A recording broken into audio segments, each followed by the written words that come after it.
there's a lot to talk about. We got the good brother George Lee, better known as Conscious Lee, coming on in a little bit. But first, I put a post on Instagram that got a lot of traction. I said, random thought, pandemic Atlanta was arguably the best time in American history. By that, what do you mean? Tell me more. Man, pandemic. Definitely got to do a documentary on this whole pandemic, because it was a time, like, it was a crazy time, and it was the best of times and it was the worst of times. It was the worst of times as far as, of course, a lot of people lost their lives, so that's terrible. Across, all over America, all over the world, really. But for us, I think it's important that I really chronicle the situation. So when the pandemic hit New York in like March, but really April, that's when it got spooky hours, like spooky hours where the social distancing thing was so crazy. Like, I remember going to the supermarket and there was a line for like a football field, and it was like you got to be 4 feet, and then everybody had a mask, and I had gloves on, and it was just like, it just seemed like it was a dark cloud over New York. Like, it was, everything was closed. You would go to Times Square, it was empty. Everything, like, it was Fifth like Avenue. You could take pictures in the middle of the street. It was like the Will Smith movie. I Am Legend. I Am Legend. It was bad. So it was like, you know what, man? It was a really dark, depressing time. So we actually moved to LA for a month. I think that's during the time we started Market Mondays. Yeah. We moved to LA during the month of July. And that was great because when we got there, LA had just shut down. They had the George Floyd riots. That's another part of the pandemic. They had the George Floyd riots like a week before we got there. COVID started to ramp up. They shut LA down like as soon as we got there. But it was still a vibe though, because we was going to the beaches. We was having cookouts at the house. Like, we rented a mansion in West Hollywood, and it was a vibe. So for the whole month of July, we was in LA. We went all over Southern California. It was just vibes. And something interesting happened during the pandemic. An economic boom took place. Where exactly, though? All over, but where it was able to be displayed at the most, in my opinion, I didn't spend a lot of time in Houston. Maybe you could speak to the Houston aspect of it, but Miami and Atlanta, I was too young to remember the 80s, but from what I've been told, the high flying 80s, they call it the high flying 80s. Like, that 80s era was a lot of money. And that pandemic, so a few things happened here. Government stimulus checks came out. Everybody got that. Everyone was killing you. Then the stock market goes crazy. Hello. And people learn how to trade. They learn how to do options. They learn how to invest. So for the first time, they're seeing their money double relatively quickly in the stock market. PPP and SBA loans starts to circulate. So the thing about this situation is that this is like probably the best thing that we could probably see as a prerequisite to what reparations would look like, because the money Rashad, FBA gonna go crazy. Hold on. No, I'm just saying, as far as okay. That was the first time we saw government money being put in the hands of a lot of people, and how that circulates, good and bad. How that was circulating through the economy of the United States. So in Atlanta had a few things go for itself. It never really shut down. It shut down for like 3 weeks. So in a time where every place was locked down, shut down, Atlanta looked like spring break on Tuesday. Like, all the restaurants was lit. All of the party, and then they had some good, like, it was they started the karaoke. I mean, the R&B only party, I believe, during that time frame. So all the clubs was lit, and then so you had every part of America for the most part shut down except for Atlanta. Then you have money flowing, and everybody with the money was coming to Atlanta. Black people, and they were spending the money, and it was money circulating, and everybody was eating, everybody was getting money, and the nightlife was crazy, and the restaurants was crazy, and it was just a good energy in the city. Then Miami was lit too, but Miami had a weird rule that they would close at 11 o'clock at night. Yeah. The restaurants, Prime 112, we was in Miami, it seemed like every other week. Miami was super lit. That nightlife thing that was a weird thing. Mm-hmm. I actually got COVID in Miami for the first time. It's a different story. But the content that we were shooting, it was just so much. It was a lot of things happening for Black entrepreneurship. I know a lot of people condemn that era because of the PPP fraud.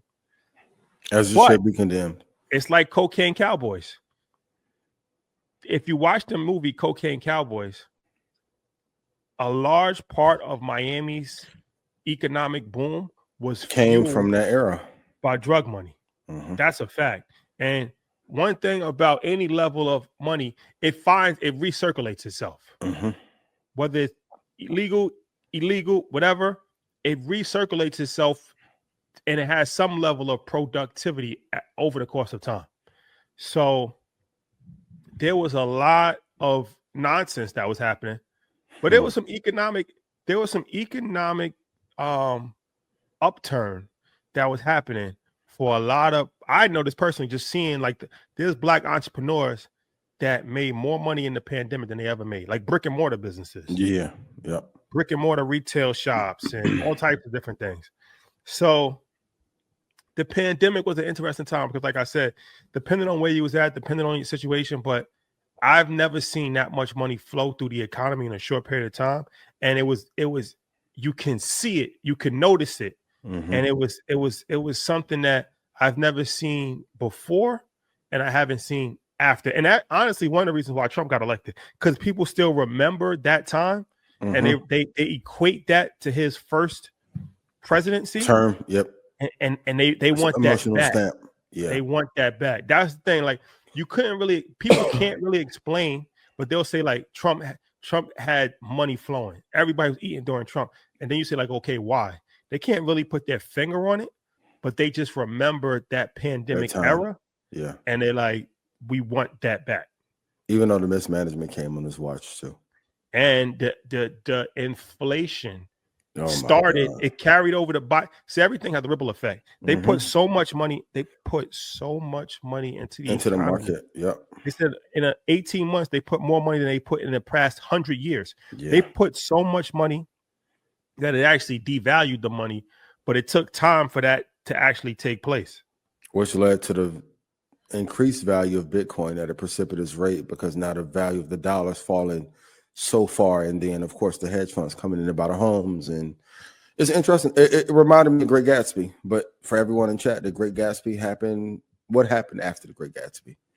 Usually the canaries in the coal mine, and when money's flowing that easily, there's usually a downturn that comes after. And we're living through parts of that downturn. SNAP benefits, who knows when they're going to be reinstated. Shit, we got to go to the airport this week. Don't know what those wait times are going to look like. And even though in COVID, it birthed this show and it led to tremendous gains, there's been a lot of economic injustice that has happened since then because of the mismanagement on how to manage the crisis that was created in Wuhan. So great time. Houston still outside. Playa, surprisingly, Mexico was lit. I heard about Mexico. Cabo, I heard Mexico was lit. It was listen, you think when we went that time it was cool? Quadruple the number of people during COVID. Here's my top 3 COVID cities. Atlanta's number 1. Okay. Atlanta was a time. It hit every box. Nightlife, money, entertainment. Wow.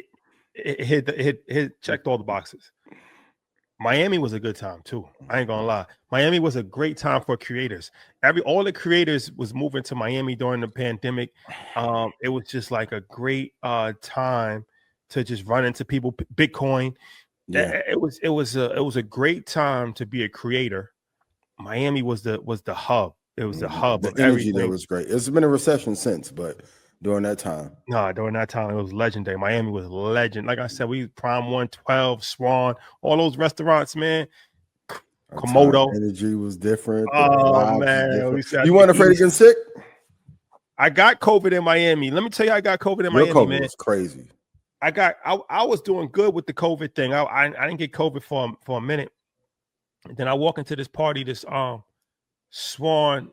I think I might have got COVID in Atlanta first, but I wasn't 100% sure. But I walk into Swan, and at that time, Swan was the only thing that was open past 11. Mm-hmm. The whole Miami was shut down except for Swan.